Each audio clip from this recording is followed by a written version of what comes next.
This is the IELTS listening test. You will hear a number of different recordings and you will have to answer questions on what you hear. There will be time for you to read the instructions and questions, and you will have a chance to check your work. All the recordings will be played once only. The test is in 4 parts. At the end of the test, you will be given 10 minutes to transfer your answers to the answer sheet. Part 1. Course information. First, you have some time to look at questions 1 to 5.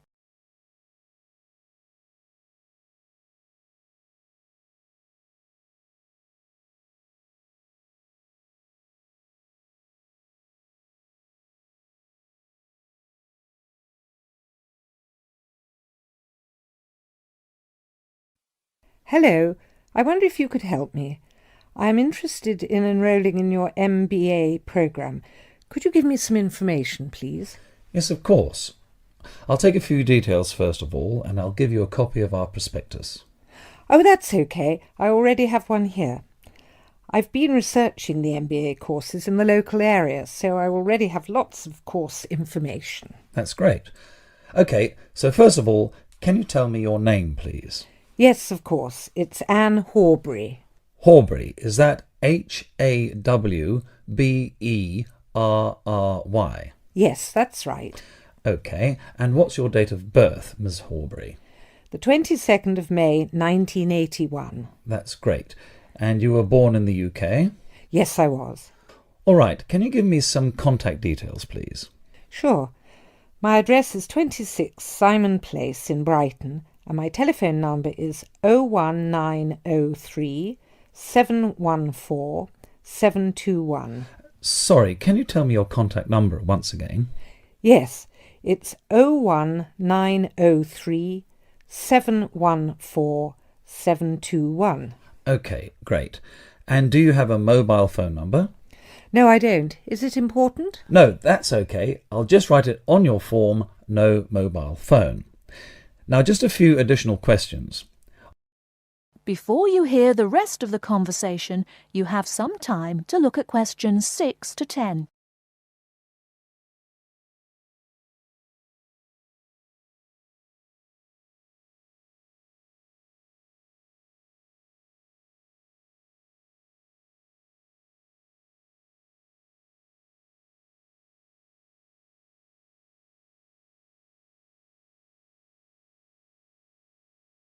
Now listen and answer questions 6 to 10. Are you working or studying anywhere else at the moment? Yes, I'm working for Lloyd Enterprise in the city as a secretary, and I'm also attending a computer course part-time in the evenings. Great. So can you give me some details about your educational background? We need to make sure that your qualifications match the entry requirements. Yes. I completed a business degree a year ago. I've been working since my graduation, but the job market is very competitive these days, so I'd like to do some postgraduate study now. OK, that sounds fine. Your degree is relevant, and it's good that you have some work experience too. I do need to warn you, though, that our MBA programme is extremely popular and gets full quickly. So would you be interested in applying for any alternative courses if your application is not successful this time?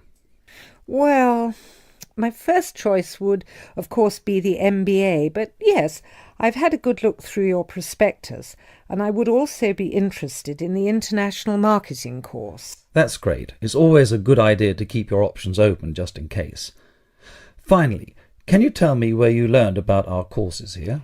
Actually, my cousin studied the MBA course 2 years ago, and she recommended it to me.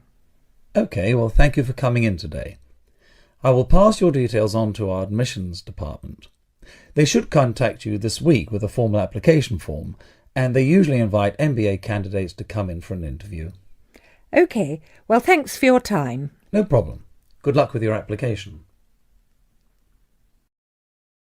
That is the end of part 1. You now have half a minute to check your answers.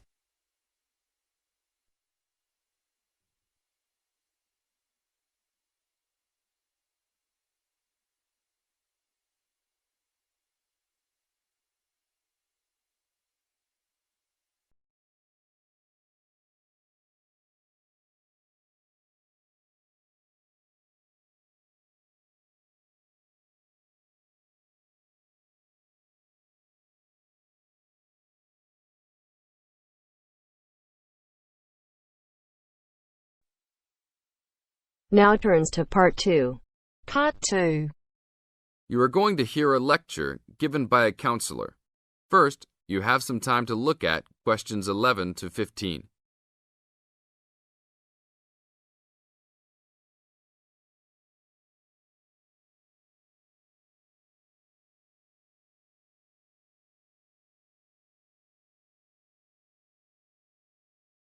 Now listen to the tape and answer questions 11 to 15.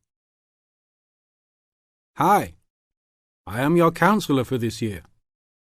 Today, we will visit the facilities available to you on our campus. As students, you should take advantage of everything you have available to you. How many of you like sports? Well, I hope most of you do, because our school has great sports facilities. We have an indoor gym with state-of-the-art equipment. First, I want to tell you about our basketball facilities. There are 2 basketball courts. Both are full court and open for student use. We offer basketball leagues that all students are invited to join. Just sign up with a team. Usually, there are games on the courts, but during league time, only the teams are allowed to use the courts. The basketball courts are open 24 hours a day. If you want a job, you can be a referee at the games. Next, I want to tell you about the tennis facilities. We have 5 tennis courts available for student use.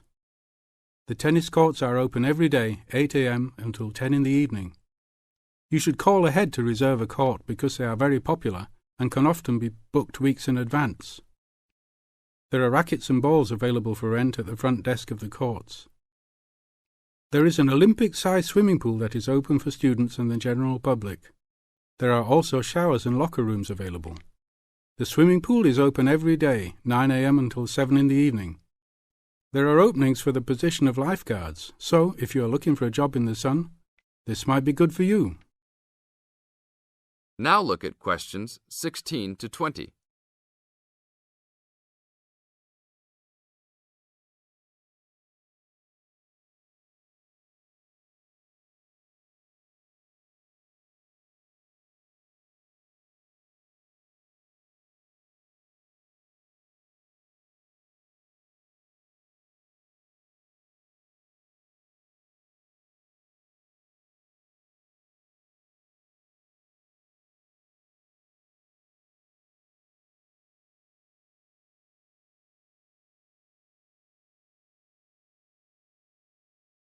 Now listen to the tape and answer questions 16 to 20. There are also 2 weight rooms and a gymnastics room.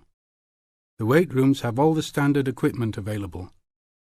Please check with the gym to see the open hours because they vary from time to time. The gymnastics room is usually not open for individual users because there are almost always classes held in the room. However, if you are interested, you may sign up for gymnastics classes. Plus, if you like martial arts and boxing, we offer classes for everyone, from beginners to advanced students. Please check the schedule for availability. There is everything available, from Chinese wushu to Brazilian wrestling. I will talk for a brief moment about our library system. Our campus has 3 libraries available to undergraduate students, 1 additional graduate library and 1 faculty library. The libraries are open daily until midnight except for during testing periods, when the libraries will be open 24 hours.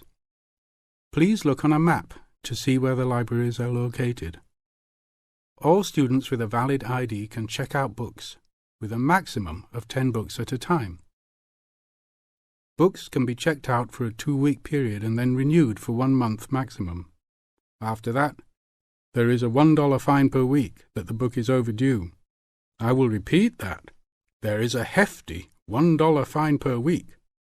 So it is a good idea to return books on time. If you lose a book, then you will have to repay the library for it, plus a fine. If you damage a book, most likely you will have to repay the value of the book. So please, enjoy the library facilities, but take care of the school's belongings. The library is also equipped with 200 computers for student use. They are all internet ready and available for use. You must sign up at the library for 1-hour time slots. you may sign up for up to 3 consecutive slots at a time. No one can use the computers without first signing in at the library. That is it for now. Thank you for your attention. That is the end of part 2. You now have half a minute to check your answers.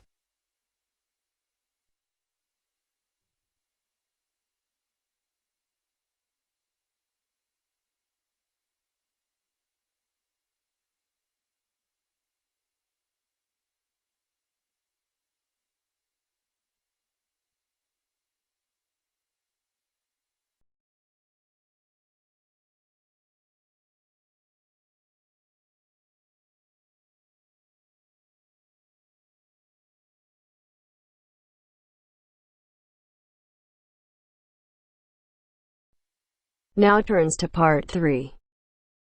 Part 3. You are going to hear part of a lecture on some useful information for your travelling around Britain. Listen to the lecture and complete the notes below.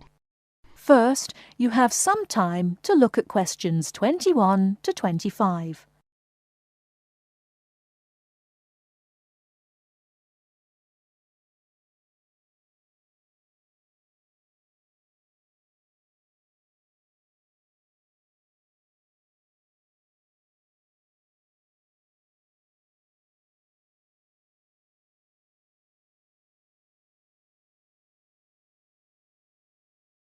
Now listen carefully and answer questions 21 to 25.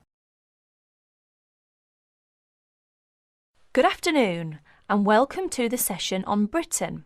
This afternoon I would like to provide some useful information for you about travelling around Britain. Britain has over 700 tourist information centres. You will find them at major ports, airports, stations, historic landmarks and towns, and holiday centres. So just look out for this sign that says Tourist Information. The staff will be able to answer your holiday queries, as well as provide essential maps, guides and brochures. Tourist information centres at major ports and airports in London and addresses of British Tourist Authority European offices are all listed on the Tourist Information Centres. Now, let's talk about the telephone in Britain. You know, Britain is well supplied with public telephones. Street kiosks take lop coins. In city centres, mainline railway stations, airports and central London underground stations, payphones and card phones are in operation. For the latter, small plastic phone cards are used, and these come in 10, 20, 40, 100 and 200 units and can be bought at post offices, news kiosks, station bars and shops where the green and white card phone sign is displayed. Before you hear the rest of the talk, you have some time to look at questions 26 to 30.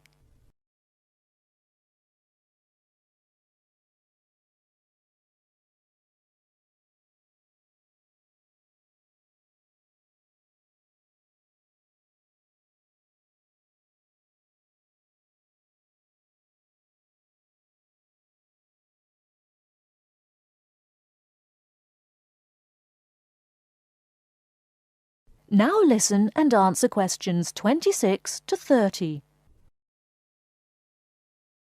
When using the different public telephone systems, make sure you read the dialling instructions carefully. Now let's see the banks in Britain. There are 24-hour banks at London's 2 main airports. One is Heathrow and the other is Gatwick. Otherwise, banks are normally open from 9:30 to 3:30, Monday to Friday. Barclays Bank and National Westminster Bank offer a Saturday morning service at some of their branches. National Gyro Banks has 42 bureaux de change located in post offices throughout the country in main tourist areas. Opening hours are 9 to 5:30 weekdays, 9 to 12:30 Saturday mornings. One exception to this is the Trafalgar Square office, whose opening hours are 8 to 8 weekdays and Saturdays, and 10 to 5 on Sundays.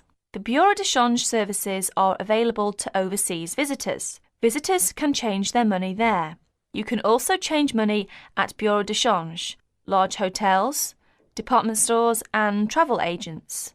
Be sure to check in advance the rate of exchange and the commission charged, as these vary considerably. Wherever possible, you are advised to use the bank or bureau de change, which conforms to the BTA Code of Conduct. In most cases, this is indicated by display of the code. That is the end of part 3. You now have half a minute to check your answers.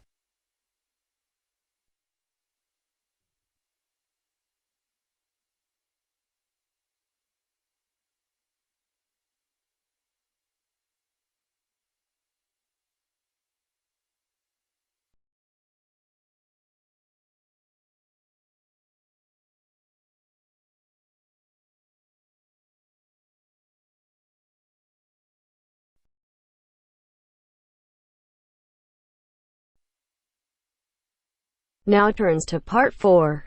Part 4. You are going to hear a conversation about using recorded delivery and registered post. First, you have some time to look at questions 31 to 40.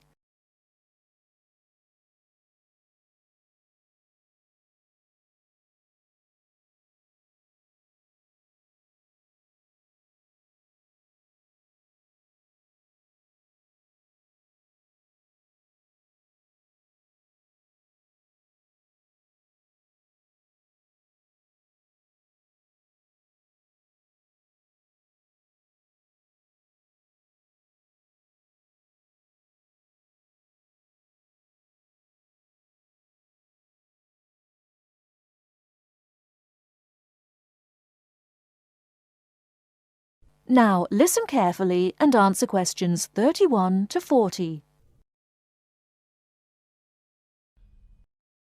Tom, where are you going? To the post office. I'm going to send some packets to Leeds. Do you know the best way to send them? Well, if your need is for a record of posting and delivery rather than compensation for loss, recorded delivery is particularly suitable for sending documents and papers of little or no monetary value. Well, what can we send for recorded delivery? All kinds of inland postal packets except parcels, airway and railway letters and parcels. The service does not apply to mail for the Irish Republic. I see. How do I post them? You should get a certificate of posting form from the container in the post office and follow the instructions shown on the reverse. The certificate will be your record of posting. Can I send anything in the post? No, you can't. You must not send banknotes, currency notes and some valuable things because there is no special handling in the post. Recorded delivery mail is carried with the ordinary unregistered post and there is no special security treatment. How do we use recorded delivery? Well, when your letter or packet is delivered, it is signed for by the recipient and a record is kept by the post office.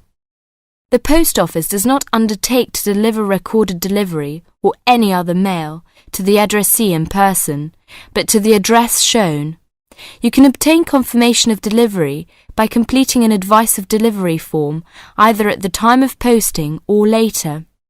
This form will be signed by a post office official, not by the addressee of the recipient. A fee is payable, which is lower if the form is handed in at the time of posting. Is there any compensation for loss? Well, compensation is limited. Compensation may be paid for loss or damage, but will not be paid for money or any other inadmissible item. If you want a speedy service for articles of value with extra security of handling en route, and wish to have compensation in the event of loss or damage, you should use registered post. What can we send if we use registered post? Any first-class letter or packet except airway letter or railway letter. How do we post? What should we do? Well, you should make sure that the packet is made up in a strong cover and then it is fastened with wax, gum or other adhesive substance. Hand the packet to the post office counter clerk, together with the cost of postage and the registration fee. Do not post it in the posting box. Make sure that the fee paid is adequate to cover the value of the content. The counter clerk will give you a certificate of posting which he has initiated with the date stamped. Is there any special security for the registered post? Yes, all registered mail receives special security treatment. Packing is very important because registration is not in itself a safeguard against damage. The contents of registered packets must be adequately packed. How do we pack then? Do we have to use special envelope? Yes, you have to send the articles in one of the registered letter envelopes sold by the post office.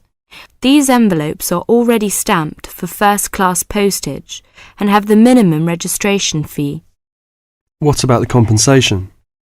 Compensation will not be paid for the following articles, such as banknotes, currency notes, trading stamps, coupons, and some valuable things, unless they are enclosed in one of the registered letter envelopes sold by the post office. I see. How does it deliver? The recipient on delivery signs for your registered mail. The post office does not undertake to deliver registered or any other mail to the addressee in person, but to the address shown. You can obtain confirmation of delivery by paying an additional fee and completing an advice of delivery form, either at the time of posting or later.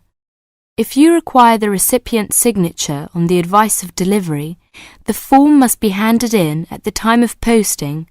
Otherwise, a post office official will sign the certificate. The advice of delivery fee is lower if the form is handed in at the time of posting. Thank you very much for all this useful information. That is the end of part 4.